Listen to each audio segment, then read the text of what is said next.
Olá! Hoje a gente vai fazer um mergulho profundo aqui numa pilha de relatórios recém-saídos do forno do FMI, Banco Mundial, grandes bancos de investimentos, Todos eles, né? todos eles. E a nossa missão aqui é bem simples, é transformar essa montanha de dados numa conversa clara sobre o que esperar da economia global nos próximos 4 anos, de 2026 até 2029. Exato. A gente quer entender o cenário principal, os grandes riscos que estão na mesa e, claro, os caminhos alternativos que podem mudar tudo. Pois é, e o curioso é que apesar de cada um ter a sua nuance, todos eles convergem para uma ideia central, a de que o mundo está entrando numa fase que eles chamam de grande normalização. Grande normalização, o que seria isso? É o termo que eles estão usando para descrever assim a tentativa da economia global de achar um novo equilíbrio depois daqueles choques imensos da pandemia e da inflação. Certo. O problema é que essa busca por normalidade está acontecendo num terreno cheio de incertezas novas, né? Geopolíticas, tecnológicas. E a palavra que eu mais vi nesses relatórios, o consenso, é pouso suave. Mas, sendo sincera, esse consenso não te parece um pouco otimista demais? É a pergunta de $1 trilhão, literalmente. Lembro de 2007, o consenso era que a crise do subprime estava contida. E a gente viu no que deu. Será que não estão subestimando o risco de uma derrapada? Olha, o risco existe. A ideia do pouso suave é que a economia global tá tirando o pé do acelerador e não pisando no freio com tudo. Depois daquela febre de estímulos e da inflação nas alturas, os bancos centrais subiram os juros para esfriar as coisas. O cenário ideal, esse tal pouso suave, é conseguir controlar a inflação sem causar uma recessão global feia. Um equilíbrio delicado. Extremamente. É como pilotar um avião gigante no meio de uma tempestade e tentar pousar numa pista curta. A chance de algo dar errado não é pequena. Gostei da imagem. Então, se esse pouso suave der certo, como é que fica a cara da economia global em números? Como essa desaceleração se desenha ano a ano? Ok, vamos lá. Se a gente consolidar as projeções medianas, o cenário que aparece é o de um mundo a diferentes velocidades. Para o PIB mundial, a gente começa 2026 com um crescimento ainda resiliente, ali na casa dos 2,9% a 3,1%. É um número decente, né? Sim, é decente. Mas nos anos seguintes, até 2029, ele perde um pouco de fôlego. Estabiliza numa faixa entre 2,6% e 3,0%. Isso já reflete o peso de tendências de longo prazo, como demografia e transição energética. E os Estados Unidos, que surpreenderam todo mundo com essa força toda recentemente. Eles continuam sendo o motor desse trem? Continuam sendo a locomotiva, sim, mas uma locomotiva que também está reduzindo a velocidade. Para os Estados Unidos, a projeção para 2026 é de um crescimento ainda bem robusto, entre 1,8% e 2,3%. Uau! Muito por causa de um mercado de trabalho que se recusa a enfraquecer e os estímulos fiscais que ainda estão circulando por lá. E depois? A partir de 2027, a economia americana entra no que os analistas chamam de velocidade de cruzeiro, sabe? Convergindo para o seu potencial de longo prazo, que é algo entre 1,8% e 2%. Sólido, mas sem euforia. Certo. Agora vamos para o outro lado do mundo. China. Todos os relatórios parecem apontar para lá como grande ponto de interrogação. Sem a menor dúvida. A China é onde a gente vê a maior mudança de rota. O crescimento em 2026 está projetado em torno de 4,5% a 4,8%. O que parece alto para a gente, mas para eles é uma freada, e tanto. É uma freada forte. E que ainda depende muito de o governo continuar injetando dinheiro para evitar que o setor imobiliário deles imploda de vez.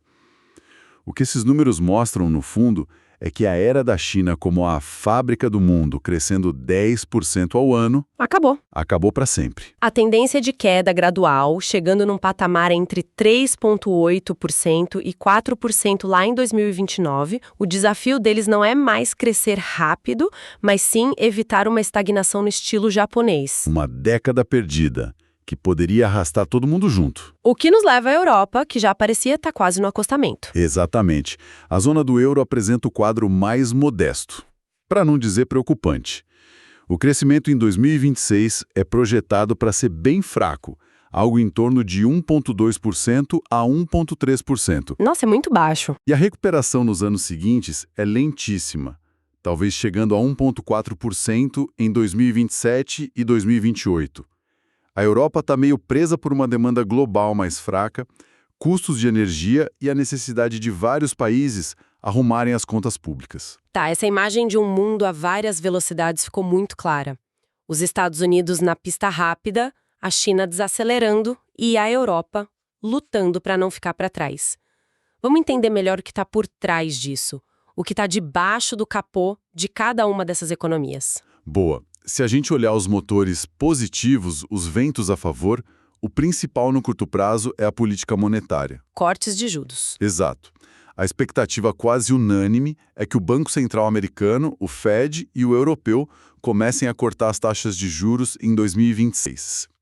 Isso funciona como óleo na engrenagem. O crédito fica mais barato, o que dá um fôlego para o consumo e para o investimento. E a tecnologia, é curioso que a inteligência artificial seja sempre citada como um motor. No dia a dia, muita gente ainda vê a IA como uma ameaça a empregos, né? Como os relatórios conciliam esse medo com a esperança de produtividade? Essa é a grande dualidade da inteligência artificial. No curto prazo, ela gera ansiedade, claro, mas na visão macro de médio e longo prazo, ela é a grande esperança para a produtividade. O consenso é que o impacto real dela, aquele que mexe os ponteiros do PIB, vai começar a ser sentido de forma mais clara a partir de 2027 e 2028. A ideia é que a IA vai permitir que a gente produza mais e melhor com os mesmos recursos. E nos Estados Unidos tem um motor a mais, né? Sim, a política fiscal. Eles ainda têm grandes programas de investimento em infraestrutura e tecnologia, como o One Big Beautiful Bill Act, injetando dinheiro. É um combustível extra para eles. Certo, esses são os ventos a favor. E os ventos contra? Quais são os grandes freios que ameaçam descarrilar esse pouso suave? O maior freio estrutural, que os relatórios tratam como um novo normal, é a fragmentação geopolítica. Um termo que parece abstrato. Mas o efeito é super concreto. Pensa no custo do seu celular. A fragmentação significa que, em vez de fabricar componentes no lugar mais barato do mundo, as empresas agora precisam construir fábricas em lugares politicamente seguros, que são mais caros. O que aumenta o preço final. Exatamente. Esse custo extra, multiplicado por milhões de produtos, funciona como um freio de mão puxado na economia global. Faz todo sentido. E o risco específico que parece tirar o sono de todo mundo?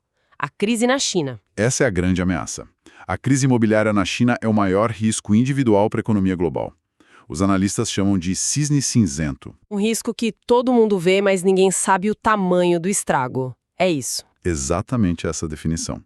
A crise já está roubando cerca de 1,5 ponto do crescimento anual do PIB chinês. É uma crise de confiança. Se piorar, o contágio para o sistema financeiro global é inevitável. E a inflação, já podemos relaxar? Ainda não. O risco de uma inflação persistente continua bem presente.